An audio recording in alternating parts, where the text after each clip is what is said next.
So thank you for inviting me to come to Poland. It's my second time in Poland ever. The first time was in 1983, and it's changed an awful lot since then. I visited some churches. I had a very different job.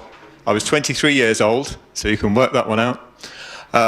And I was visiting churches in the north of Poland, in Koszalin, in Gdansk. Shall we get on with the presentation? The 10 habits of highly effective printing companies. Has anyone ever read this book?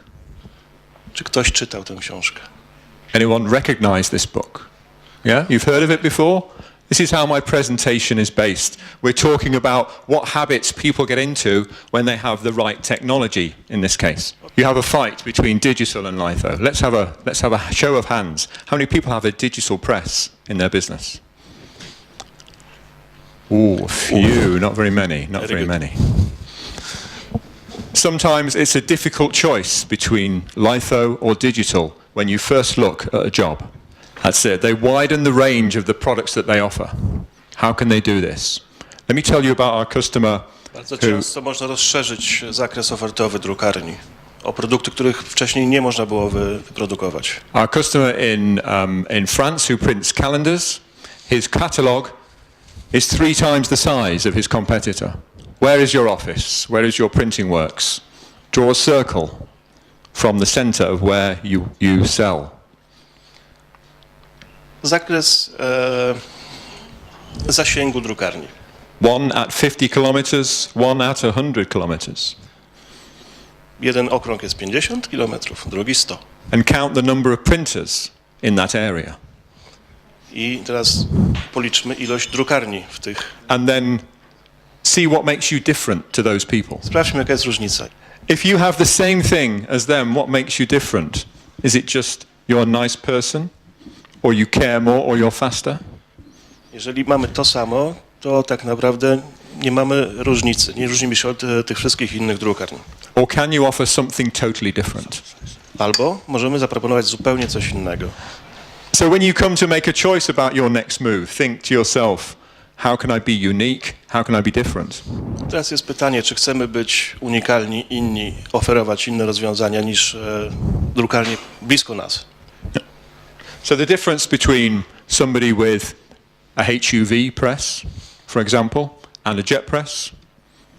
Różnica między klientem, który ma HUV, bo LED, a z jet pressem.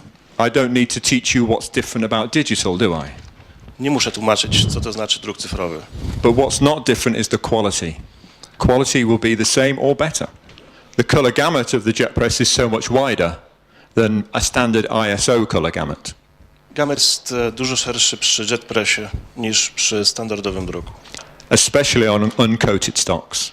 Zwłaszcza na niepowlekanych podłożach. And I have plenty of samples to show you. Let's talk when it's lunchtime. Próbki są dostępne. So we have people printing packaging who you would think would need special colors to meet the brand requirements of their customers. All they need is the 4 colors of the jet press. Mamy dużo klientów, którzy drukują opakowania i zdaje im się, że potrzebują znacznie większy zakres kolorów, farb. Przy jet pressie jest to tylko 4 tusze. So my point is, if you are looking at adding UV drying to your press and adding some of the systems you saw today, great, go for it, do it. It's probably a good idea. Szukamy rozwiązania UV-owego, LED-owego, aby usprawnić naszą produkcję. Bardzo dobrze, idźmy w tym kierunku. But if you're thinking of buying a whole new press, ale jeżeli myślimy o zakupie całkowicie nowego urządzenia, and you are thinking, do I buy a standard press? Do I buy HUV? I jakiekolwiek rozwiązanie, czy standardowe, czy UV-owe, add one more to your list. The jet press 720S. Dodajmy jedno rozwiązanie, które jest tutaj prezentowane, to jest jet press. It will cost you about the same. Koszt będzie prawdopodobnie bardzo zbliżony. Now it's not simple. There are other things to consider, but let's have a conversation. Zapraszam do konwersacji. Thank you very much.